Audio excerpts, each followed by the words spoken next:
pudiéramos escribirle una carta a Miguel Hidalgo y Costilla, le diríamos: querido padre de la patria, estamos pasando por un mal momento, pero nos estamos organizando y le estamos echando ganas.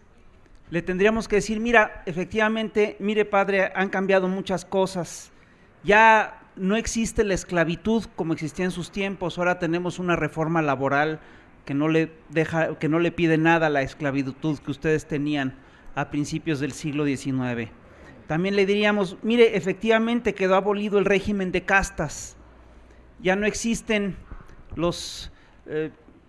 esta división que nos dividía en mestizos, indios, mulatos, saltapatrás, albarazados, tente en el aire y demás, pero sí existe un clasismo espantoso y sí hay divisiones nos tratan de pelados, morenos, prietos, patarrajadas, y las ladies de Polanco inventaron la nueva clase social, que es la de pinche asalariado de mierda, a la cual participamos prácticamente todos. Creo, además, que efectivamente uno de los problemas de fondo es que no tenemos la lucha central de Hidalgo, que fue la lucha por la soberanía. Es una lucha por la que nos hemos organizado década tras década y en la cual hemos tenido grandes avances y grandes retrocesos. En este momento estamos teniendo un gran retroceso. Le tendríamos que decir al cura Hidalgo: mire, el señor que hoy manda en México es todo lo contrario a usted, no solamente usted era viejo, él es joven, usted estaba pelón, él está copetón, usted leía, no lee una chingada. Usted peleó por la independencia del país, él está peleando por todo lo contrario. Usted amaba al pueblo de México, él parece que lo detesta, parece que está actuando en contra del pueblo de México. Hay varias cosas que tenemos que recordar, creo yo, acerca de la lucha de Hidalgo. Cuando Hidalgo empezó la lucha, su movimiento, esto era otra cosa, este territorio era otra cosa, era la Nueva España y era un territorio incluso geográficamente distinto a lo que es hoy México. Colindábamos en el norte hasta por los territorios del Oregón y éramos hasta vecinos de las Rusias, y por el sur llegábamos hasta la América del Sur, nos prolongábamos por la Capitanía General de Guatemala, por toda Centroamérica, etcétera, etcétera, etcétera. El movimiento de la independencia era un movimiento que no hubiéramos, es decir, el orden que existía en estas tierras era un orden absolutamente vertical y que parecía que era absolutamente inamovible.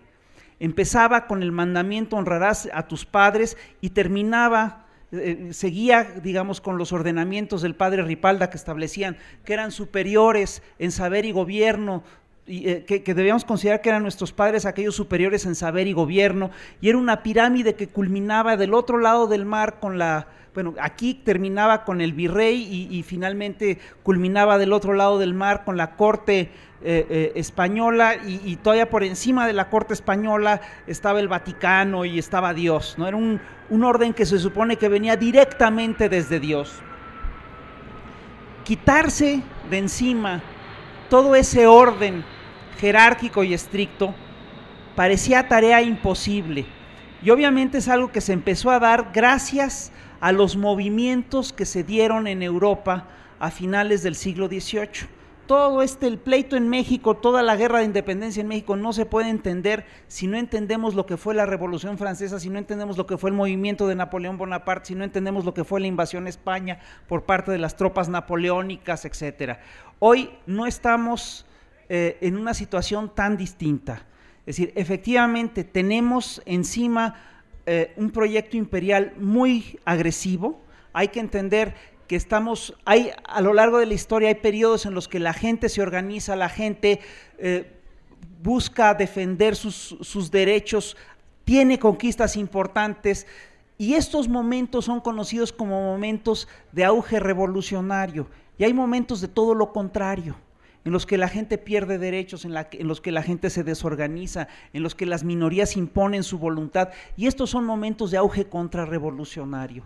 Estamos viviendo un momento de auge contrarrevolucionario muy claro, pero nos tenemos que organizar para detenerlo, porque el proceso de auge contrarrevolucionario que están echando a andar estos señores es particularmente agresivo, incluso amenaza con acabar con el planeta.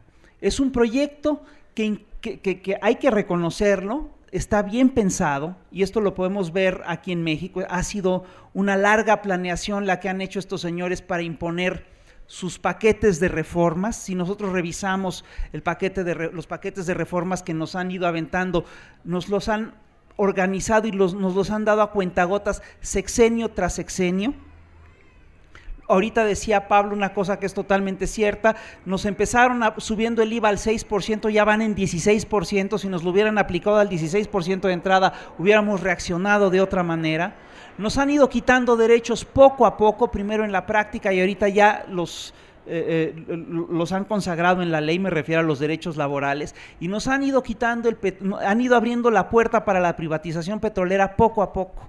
Es un proyecto muy bien pensado, es un proyecto organizado, es un proyecto estructurado, y ellos lo están aplicando con tiento y lo están aplicando con disciplina y con orden. Este proyecto lo han podido aplicar, entre otras cosas, porque nos han desorganizado. Han ido desmantelando todas las formas de organización popular que teníamos en México. Desmantelaron las organizaciones campesinas, desmantelaron todos y cada uno de los sindicatos, desmantelaron a los partidos políticos, los que no eran de ellos los han ido corrompiendo y se los han ido apropiando poco a poco. Y finalmente,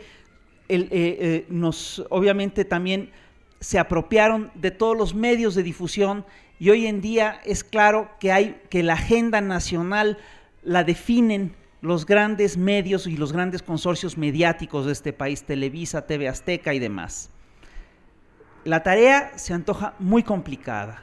El proceso de independencia al que nosotros que estamos enfrentando nosotros es bastante más complicado que el proceso de independencia que tenía enfrente el cura Hidalgo, y claro que hay diferencias. Hidalgo, por ejemplo, cuando empieza su movimiento no tenía muy claro hacia dónde iba. Nosotros sí tenemos muy claro qué es lo que tenemos que hacer. Ellos también, por cierto. Ellos tienen muy claro lo que están haciendo y tienen muy claro qué es lo que planean hacer. Pero también, como le ocurrió al cura Hidalgo en su momento, así como España entró en una crisis profunda con la invasión napoleónica, el sistema a nivel internacional entró en una crisis profunda en 2008, y de esa crisis no ha salido, y yo creo que no va a salir pronto. Es una crisis profunda, el modelo se está cayendo a cachitos, y yo estoy convencido que son los pueblos los que van a poder sacar adelante a la civilización y a salvar la humanidad, porque estamos, creo yo, y no estoy viéndome apocalíptico, pero estamos justamente ante un problema de supervivencia ya general. El proyecto neoliberal actual es un proyecto en el que caben incluso exterminios de los pueblos. Vean incluso el caso palestino, vean incluso lo que ha pasado en África subsahariana, y es un proyecto en el que caben despojos y que caben saqueos planificados, tal como ocurrió en Argentina, tal como ha ocurrido en Sudamérica y tal como está ocurriendo hoy en México.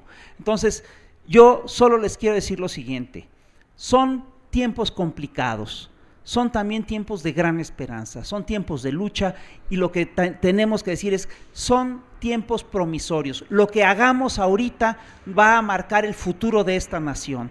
Tenemos efectivamente que organizarnos. Yo estoy de acuerdo con Bernardo, una de las pocas formas de organización que tenemos ahorita es Morena, el Movimiento de Regeneración Nacional.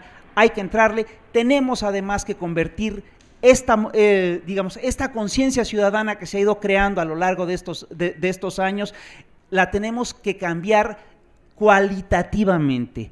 Tenemos que convertirnos todos, creo yo, en militantes activos. Tenemos que convertirnos en un movimiento de cuadros, de gente preparada, de gente que organice, de gente que active, y si eso hacemos, sí vamos a conquistar ahora sí nuestra independencia. Es todo lo que quiero decir. Muchas gracias.